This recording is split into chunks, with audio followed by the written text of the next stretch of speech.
Hi all, അസ്സലാമു അലൈക്കും. Welcome back to Silnas kitchen. ഇന്നത്തെ റെസിപ്പി ഭയങ്കര വെറൈറ്റി ആയിട്ടുള്ള, നല്ല സിമ്പിൾ ആയിട്ടുള്ള, പെട്ടെന്ന് തയ്യാറാക്കി എടുക്കാൻ പറ്റുന്ന നല്ല ടേസ്റ്റി ആയിട്ടുള്ള അടിപൊളി ഒരു പലഹാരത്തിന്റെ റെസിപ്പിയാണ്. കുട്ടികൾക്കായാലും വലിയവർക്കായാലും ഒരുപോലെ ഇഷ്ടമാവുന്ന നല്ല അടിപൊളി പലഹാരമാണിത്. ഈ പലഹാരത്തിൻ്റെ മുട്ട തയ്യാറാക്കി എടുക്കുന്നതും ഒരു പ്രത്യേക രീതിയിലാണ്. അതുപോലെ തന്നെ ഇതിൻ്റെ സ്കിന്ന് കഴിക്കാനാണെങ്കിലും പ്രത്യേക ടേസ്റ്റാണ്. ആ ഒരു രീതിയിലാണ് ഇത് തയ്യാറാക്കി എടുത്തിട്ടുള്ളത്. ഇതെങ്ങനെയാണ് തയ്യാറാക്കിയെന്ന് അറിയാനായിട്ട് വീഡിയോ സ്കിപ്പ് ചെയ്യാതെ മുഴുവനായിട്ടൊന്ന് കണ്ടു നോക്കണേ. റെസിപ്പിയിലോട്ട് കടക്കുന്നതിന് മുമ്പായി സിൽനാസ് കിച്ചൺ ചാനൽ ആദ്യമായി കാണുന്നവരാണെങ്കിൽ പ്ലീസ് ഒന്ന് സബ്സ്ക്രൈബ് ചെയ്തേക്കണേ. ഒപ്പം തന്നെ ഈ വീഡിയോസ് നിങ്ങൾക്ക് ഇഷ്ടപ്പെടുകയാണെങ്കിൽ ഒരു ലൈക്ക് ചെയ്ത് ഷെയർ ചെയ്ത് ഹൈപ്പ് ചെയ്ത് സപ്പോർട്ട് ചെയ്യാനും മറക്കരുത്. ഇനി നമുക്ക് ഇതെങ്ങനെയാണ് തയ്യാറാക്കുന്നത് നോക്കാം. അതിനായിട്ട് ഇവിടെ ആദ്യം തന്നെ ഒരു പാത്രത്തിലേക്ക് 250 ml കപ്പിൻ്റെ അളവിൽ 1 കപ്പ് ഗോതമ്പ് പൊടിയാണ് ഇട്ട് കൊടുത്തിട്ടുള്ളത്. മൈദപ്പൊടിയിൽ വേണമെങ്കിലും ചെയ്തെടുക്കാവുന്നതാണ്. അതുപോലെ തന്നെ കടലമാവിലും ചെയ്തെടുക്കാം. ഇനി ഇതിലേക്കൊരു 3.5 ടേബിൾ സ്പൂൺ അളവിൽ കോൺഫ്ലവർ പൊടിയാണ് ഇട്ട് കൊടുക്കുന്നത്. ഇനി ഇതിലേക്ക് വേണ്ടത് ഒരു സബോള ചെറുതായിട്ട് കട്ട് ചെയ്തെടുത്തിട്ടുള്ളതും 2 പച്ചമുളകും കുറച്ച് കറിവേപ്പിലയും കട്ട് ചെയ്തിട്ട് ഇട്ട് കൊടുത്തിട്ടുണ്ട്. ഇനി ഇതിലേക്ക് പൊടികളാണ് ഇട്ട് കൊടുക്കേണ്ടത്. ഞാനിവിടെ 1 ടേബിൾ സ്പൂൺ അളവിൽ ചിക്കൻ മസാലപ്പൊടി ഇട്ട് കൊടുത്തിട്ടുണ്ട്. ഇനി ഇതിലേക്ക് വേണ്ടത് ഒരു നുള്ള് പെരിഞ്ജീരകപ്പൊടി, ഗരം മസാലപ്പൊടി, മഞ്ഞൾപ്പൊടി, 1.25 സ്പൂൺ അളവിൽ മുളക് പൊടി. മുളക് പൊടിയൊക്കെ ചേർത്ത് കൊടുക്കുമ്പോൾ ഓരോരുത്തരുടെ ഇഷ്ടത്തിനനുസരിച്ച് കൂട്ടിയും കുറച്ചൊക്കെ. ഇതിലേക്ക് വേണ്ടത് വെളുത്തുള്ളി ഇഞ്ചി ചതച്ചതാണ്. അതുകൂടി ഇതിലേക്ക് 1 സ്പൂൺ അളവിൽ ഇട്ട് കൊടുക്കുന്നുണ്ട്. ഇനി ഇതിലേക്ക് കുറച്ച് വെള്ളം ഒഴിച്ചു കൊടുത്തിട്ട് ഇത് നല്ല പോലെ ഒന്ന് മിക്സ് ചെയ്തിട്ടെടുക്കണം. ആദ്യം ഇതിലേക്ക് 1/2 കപ്പ് വെള്ളമാണ് ഒഴിച്ചു കൊടുത്തിട്ടുള്ളത്. എന്നിട്ടൊന്ന് മിക്സ് ചെയ്ത് നോക്കാം കറക്റ്റ് ആണോ അല്ലേന്ന്. ഇപ്പോൾ ഇതിലേക്ക് വീണ്ടും വെള്ളം വേണ്ടി വന്നിട്ടുണ്ട്. ഞാനിവിടെ 1/2 കപ്പ് അളവിലുള്ള വെള്ളവും കൂടെ എടുത്തിട്ടുണ്ട്. അതിൻ്റെ പകുതിയോളം ഒഴിച്ചു കൊടുത്തിട്ട് ഇതുപോലെ വീണ്ടും നന്നായിട്ട് മിക്സ് ചെയ്തെടുക്കുകയാണ്. ഒന്നിച്ച് വെള്ളം ഒഴിച്ചു കൊടുത്തു കഴിഞ്ഞാൽ കറക്റ്റ് പരുവം കിട്ടത്തില്ല. അതുകൊണ്ടാണ് ഇതുപോലെ ഘട്ടം ഘട്ടമായിട്ട് ഒഴിച്ചു കൊടുക്കുന്നത്. ഇതിലേക്ക് ആകെ വേണ്ടി വന്നിട്ടുള്ള വെള്ളം 1.25 കപ്പ് അളവിലുള്ള വെള്ളമാണ്. നമ്മുടെ ഈ ഒരു 1/2 കപ്പ് അളവിൻ്റെ മെഷർമെൻറ്റ് കപ്പിലാണ് ഞാൻ കണക്ക് പറയുന്നത്. ഇത് കറക്റ്റാണ്. ഈ ഒരു പരുവാണ് നമുക്ക് ആവശ്യമായിട്ടുള്ളത്. ഈ മാവിൻ്റെ പരുവം എന്ന് പറയുന്നത് ഒരുപാട് ടൈറ്റ് ആയിട്ടിരിക്കരുത്, കുറച്ച് ഇതുപോലെ ലൂസായിട്ടിരിക്കണം. നല്ലൊരു കുഴഞ്ഞ പരുവത്തിലാണ് ഞാനിപ്പോൾ ഈ ഒരു മസാലക്കൂട്ട് റെഡിയാക്കി എടുത്തിട്ടുള്ളത്. ഇനി ഇതിലേക്ക് ആവശ്യമായിട്ടുള്ളത് പുഴുങ്ങിയെടുത്ത മുട്ടയാണ്. ഞാനിവിടെ 6 എണ്ണം എടുത്തിട്ടുണ്ട്. ഇനി ഇതിലേക്ക് വേണ്ടിയിട്ട് ഒരു മസാല തയ്യാറാക്കാനുണ്ട്. അതിനായിട്ട് ഞാനിവിടെ ഒരു പ്ലേറ്റിലേക്ക് 1 ടേബിൾ സ്പൂണോളം ചിക്കൻ മസാലപ്പൊടി ഇട്ട് കൊടുത്തിട്ടുണ്ട്. പിന്നെ 1.25 സ്പൂണോളം മുളക് പൊടി ഇട്ട് കൊടുക്കാം.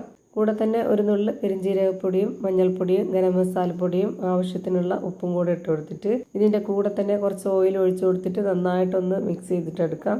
ഈ ഓയിലും കൂടെ ഒഴിച്ചു കൊടുത്തതിന് ശേഷം നല്ലപോലെ ഇതൊന്ന് കൈകൊണ്ട് മിക്സ് ചെയ്തെടുക്കാം. ആദ്യം ഒരു 2 ടേബിൾ സ്പൂണോളം ഓയിൽ ഒഴിച്ചു കൊടുത്തതിന് ശേഷം ഇതുപോലെ നന്നായിട്ടൊന്ന് മിക്സ് ചെയ്ത് കൊടുക്കുക. ഇപ്പോൾ ഇതൊന്നുകൂടി കുഴഞ്ഞ് കിട്ടാനുണ്ട്. അതിനായിട്ട് ഞാൻ ഒരു 1/2 സ്പൂൺ കൂടി ഓയിൽ ഒഴിച്ചു കൊടുത്തിട്ടുണ്ട്.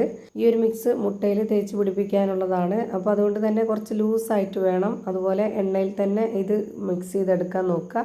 വെള്ളത്തിൽ മിക്സ് ചെയ്യരുത്. അപ്പോൾ ഇതിന് പ്രത്യേകിച്ച് ടേസ്റ്റ് ഒന്നും ഉണ്ടാവില്ല. ഇനി നമുക്ക് ഓരോ മുട്ടകളായിട്ട് എടുത്തിട്ട് ഇതുപോലെ മസാല ഫുള്ളായിട്ടൊന്ന് തേച്ച് പിടിപ്പിക്കണം. ഇതുപോലെ തന്നെ എല്ലാ മുട്ടയും എടുത്ത് ഈ ഒരു മസാലയെല്ലാം നല്ലപോലെ തേച്ച് പിടിപ്പിച്ചിട്ടുണ്ട്.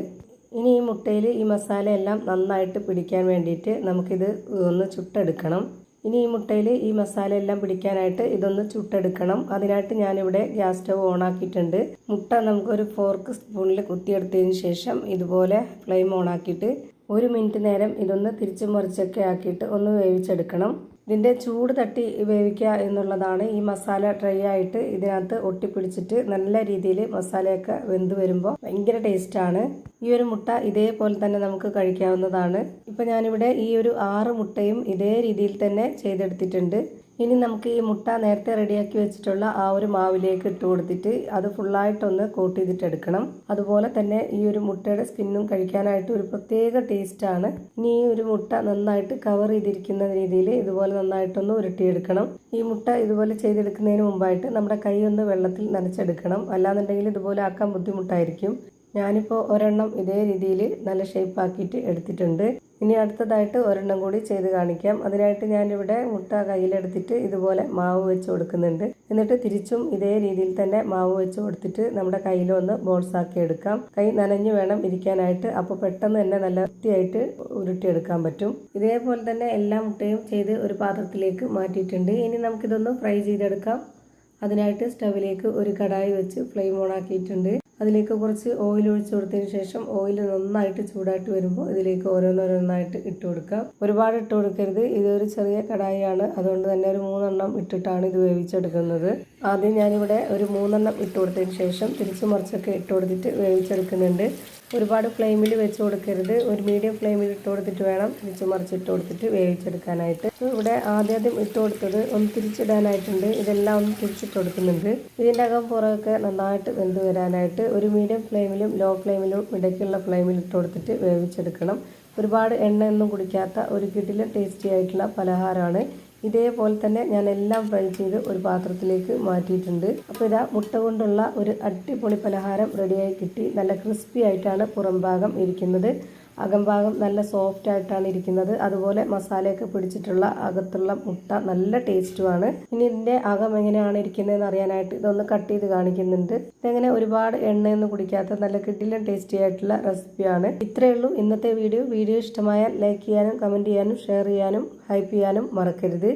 അതുപോലെ തന്നെ ഞാനിടുന്ന പുതിയ വീഡിയോസ് നോട്ടിഫിക്കേഷനായിട്ട് കിട്ടുന്നതിന് വേണ്ടി സബ്സ്ക്രൈബ് ചെയ്ത് ബെല്ലൈക്കൺ അമർത്തി അതിൽ ഓൾ എന്ന ഓപ്ഷൻ എനേബിൾ ചെയ്ത് കൊടുക്കാനും മറക്കരുത്.